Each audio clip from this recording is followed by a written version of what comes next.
Welcome back to the Joust About Careers podcast. This is the place to learn about careers from the people who are actually doing the work every day. I'm your host, Brian Brott, and this week's guest is 2005 Van Buren graduate Tiffany Johnson, who is the Data Asset Manager within North America Market Operations for Procter Gamble. In this episode, Tiffany shares how a typical day looks in her position, how data is much more than numbers, the good and bad of working for large companies, the importance of being able to adapt, and much more. Whether you are interested in a career as a data manager or are still exploring your options, I hope that what Tiffany shares today will help all of you make better career decisions and have fulfilling career journeys. Enjoy the show.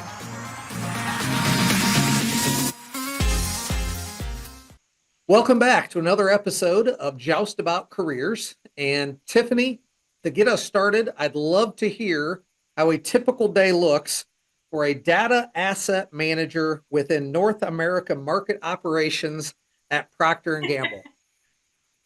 It's a mouthful, I know. Well, thanks for having me. My typical days vary. I am obviously remote today. I remote a couple days a week and then travel into the downtown Cincinnati office at least 3 times a week, sometimes more, sometimes less, just depending on what's going on. A typical day for me is lots of meetings. Typically, we have some kind of a large project going where we have a scrum meeting first thing in the morning where we're checking in to make sure everybody's on task. And then from there, it's just kind of what other projects do I have moving right now. I've got a big initiative to try to get our Databricks components from our launch pads connected to our data catalog. So that's meeting with our customer teams, large customers like Target and Amazon, making sure that they are ready to go to get those connections stood up, and then kind of explaining all the benefits that that connection will provide to those customer teams. Other than that, it's making sure people are adhering to our publication and subscription policies in place for our data lake. So it's a lot of governance still. Yeah. So I hear words like Scrum and Yes. Databricks, data catalogs. Yeah. And, you know, with data, I often think numbers. Is it always all numbers? No. So it was a common misconception for me as well. I actually got into data when I started working at Cooper Tire there in Findlay. I was on their master data team. So I was dealing with their customer, vendor, and finance master data. And that is data about their actual customers and the vendors that you're working with. So it's not always numbers. Sometimes it's things like an address change that you need to maintain in the system to make sure that you're able to communicate with the right company. And where I'm at now, I'm actually more interested in the metadata, which is data about the data. So we buy data at Procter Gamble from our big customers so that we understand sales and things like that. But we're also producing data from our own products, which is our company's master data. And I am more interested in the data about the data. So Target, Amazon, things like that, they subscribe to tables within what we call our core data lake, which is a data repository. And those subscriptions to those tables are what I am most interested in. So what tables are being utilized across what we call the 14+4, our big major retailers, and how they're utilizing that data, where that data is being used in reports, how they're storing it, are they adhering to the subscription laws that we have in place? Is it PII data, so personal information data? Is it high-res data? Do we need to be purging that data at any point in time? Lots of policies and governing of that data. When you were a senior in high school at Van Buren graduating, yes, what were your plans? Was data anywhere in the picture then? And what was in the picture? Not even close. Yeah, not even close. So I graduated in 2005 and I went off to college at Ohio University. I was a communications major. I felt very strongly about not pigeonholing myself. A lot of my friends became teachers. They became PAs. You've had several of them on here talking with them. And I wanted to make sure that I wasn't going to get pigeonholed. So I was a comms major, pretty broad. I knew I'd be able to use it in whatever field I got into. Right out of college, I worked for the Hershey Company in East Texas and was a retail sales rep and was slinging candy in stores and talking to customers about, moving the product from the back room to the front and trying to get more space on shelves, things like that. I took some time off. I got into data when I started working at Cooper, and I had never touched SAP before and absolutely fell in love with master data and the things that could happen with master data and the processes behind it. I started working with business process automation tools like WindShuttle to automate the process of getting that data into SAP, and making those processes quicker, less manual, so that it wasn't 12 hours of a computer, just data entry. And I really found my niche there, and I moved from Cooper Tire over to Louisiana Pacific, where I did a lot of the same stuff. I started as the data governance lead, trying to build out a governance program there, identifying data stewards, putting policies in place. But I got a little bit of a reputation for being able to fix business processes that were kind of a mess.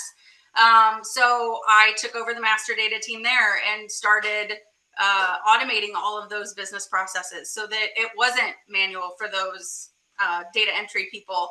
We took processes that used to take a week to get a single ship to into the SAP system down to 12 hours. So I really fell in love with data completely by accident. But I just kind of keep falling into it. So just different facets.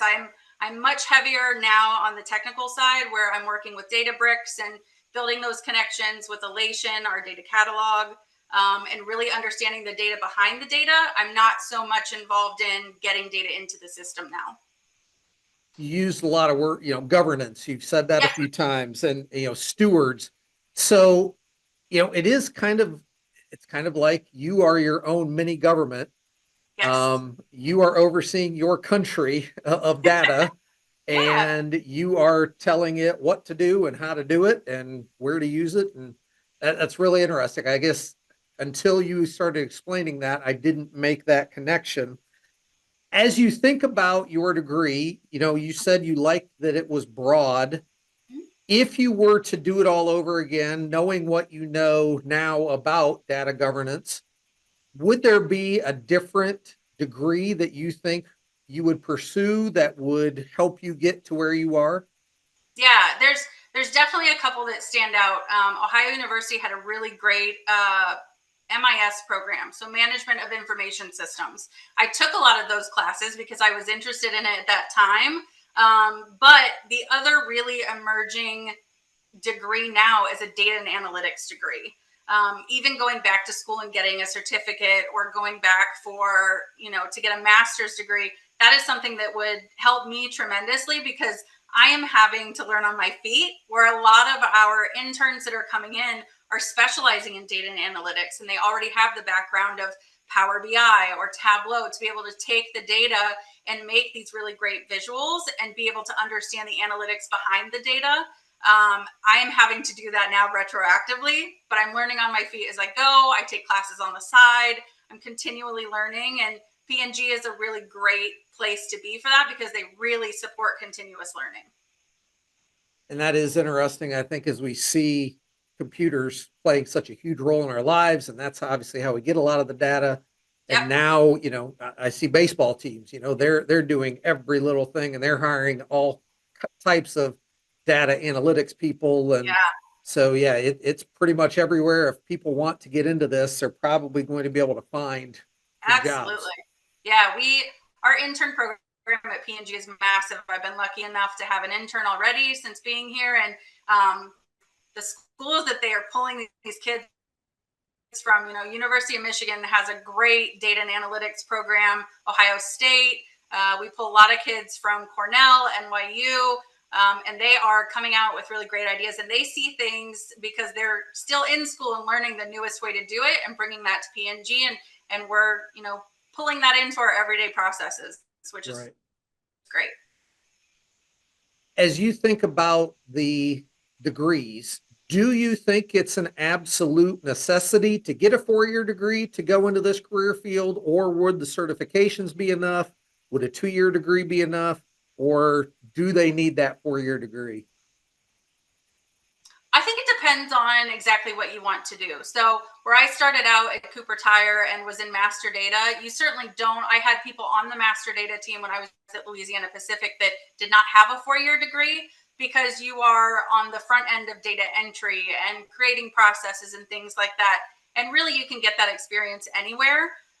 If you want to be more on the technical side, I think a 4-year degree is definitely beneficial, especially if you've got an MIS, a business background, and then you've got the really specialized things in data where it's, data scientists, where they're building those large models and training the models on bringing back that data. So it just depends on where you want to be within the data community. How much has AI impacted your field? So AI is massive at P&G. We've got whole teams that work on our own models and training those models to bring the data back and to give us new insights. We use it on a daily basis. We have our own version of Chat GPT that we can utilize within P&G that helps us with, coming up with content, or I use it to summarize my meetings and send out notes afterwards.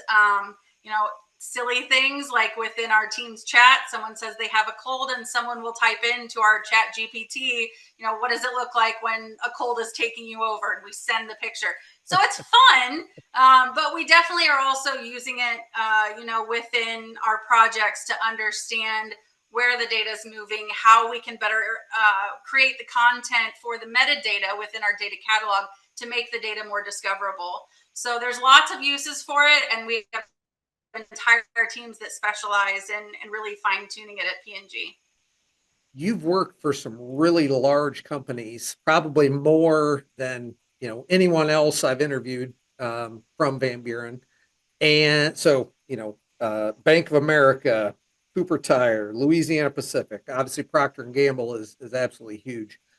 What do you love about that? Because I feel like there may be some people who'd be afraid of working for that many large companies, but obviously you're not afraid and you must enjoy it. What are some of the good things about that? There's good things and bad things. I would say Louisiana Pacific it was very easy to get things done because it was on a much smaller scale. Where I'm at now, it takes a lot to get all of the right people to the table to make the decision to start moving forward. And of course, everybody is busy and has other things on their plate besides the project that we're all on. So it's a lot more, I would say, you have to have the influence to be able to get everybody around the table, get everyone really excited about whatever the project is, and to get things moving. It also provides you a lot of opportunities. So where I'm sitting right now within North America Market Ops is a great spot, because the saying is, if North America does well, P&G does well. So there are millions of roles within just the North America sector that I'm sitting in that I could move into. So lots of opportunity for moving around, not only, climbing a ladder, so to say, but I could really jump from where I'm at now in a central role into a more customer facing role with Target or Amazon, or go down to Fayetteville in Arkansas and work for the Walmart team. There's lots of different areas. Whereas if you're someplace smaller, you may hit that ceiling a lot sooner. Now, your subhead or byline on your LinkedIn profile says that you are a strategic thinker and solution finder. Yes. And I think everything you've said so far, talks to that. If a high school student wanted to become those things or work on those skills, what do you think they could be doing now to develop those skills that are going to be useful in a career like yours? That's a really good question. I think something that I realized that I needed to do pretty early on was develop, especially going into a new role, was develop kind of a system for how do I get the lay of the land and how do I become valuable to this organization as quickly as possible. And there's a bunch of books out there on it, but it's the 30, 60, 90 day kind of, when you're starting out, this is what you do the first 30, 60, and 90 days. So what I tend to do in a new role is the first 30 days, I am learning as much as I possibly can. I'm observing, I'm meeting with people, I'm having conversations. The 60-day mark, I should start making plans. When I was at Louisiana Pacific, I was having lots of conversations with that master data team to really understand what their issues were and be able to kind of formulate a plan for moving them forward. And around that 90-day mark, you start to present your plan and say, here's what I'm going to go after. Here's the places where I think I can have the most value and where I can really drive some change. And then you follow through. So it's making sure that you have the resources to do it. You've got buy-in to that plan. You have the team that you're working with really excited about it. That was a challenge. Louisiana Pacific was one of those companies where it's like, hey, we've been doing this the same way forever. If it's not broken, don't fix it. So I really had to get the buy-in to say, hey, I can take this process that is taking you 7 days to get a ship to into the SAP system down to 12 hours. That's going to improve your ROI. Your customers will be happy. Orders can go out sooner. No transportation issues. So you really have to have that buy-in, and then you have to follow through with it, because if you've got the plan and you can't follow through, that's going to be detrimental to your reputation and obviously to the business. So all those persuasive essays that students write, Yes. again, in a roundabout way, that's really what you end up trying to do. You have to influence people and show them that, hey, here is the better way. And Yep, absolutely. yeah. Yep. Okay. As you think about characteristics of, that you have and other people in your field that are successful, what type of person might a student want to be to feel like, yes, maybe data science is a career field that I could be successful in? I think probably the biggest thing is just the ability to adapt. So technology is ever changing. Something that I've seen over and over is people become really, really good at one specific tool. And when you do that, you pigeonhole yourself. Companies are bringing on new tools and offloading tools all the time. I've gone through several rounds of it. Almost every place that I've been, whether it's an SAP upgrade, a new implementation, you're bringing on a new tool for governance purposes, you have to be able to continuously learn and continuously adapt. So somebody that does really well can put their head down and learn it, but then also be open to the change that is inevitably coming down the pipe at any moment in time. Like you said, AI is becoming a big thing. You have to learn that. You have to know how to utilize that and have it as a tool within your toolbox to be able to get to the next level. I've seen lots of companies die by tools. They hire data engineers that are unable to truly code because of the low code, no code solutions that are so prevalent in the market right now. And you end up with people that are highly skilled with a certain tool, but you remove that tool and they don't know what to do. And that is, I've seen it happen in lots and lots of different places, and it really has an effect on the overall business and overall team structures. All of that kind of fits into my next question. Sure. If you were a high school student and you had 1 hour to start preparing for your future career, how would you spend that hour? I think probably I would spend that time, if I'm preparing for a presentation, even in my day-to-day, I typically go through my slides, any notes, anything like that. I try to anticipate any questions that are going to come my way. Because I'm new, I feel like I get peppered with extra questions. So I feel like I have to be extra on guard. So just really preparing myself mentally to go into a situation where it could feel like I'm getting beat up a little bit by the questions, when really it's just they're trying to make sure that I've thought of every angle. Sometimes new things come up in those conversations where you're like, hey, I didn't think of that. And it's not, I think early on in my career, I would have taken that and really taken it to heart and thought, oh, I wasn't prepared. Whereas now it's like, hey, I'm in a room full of really smart people. I don't want to be the smartest person in the room. I'm still there to learn and to take things on and to continually move things forward. So I think just having myself mentally prepared to be in that situation is honestly the most beneficial thing going into any kind of a career conversation or an end of year review or just a project meeting.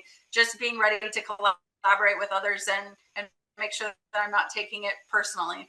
Right.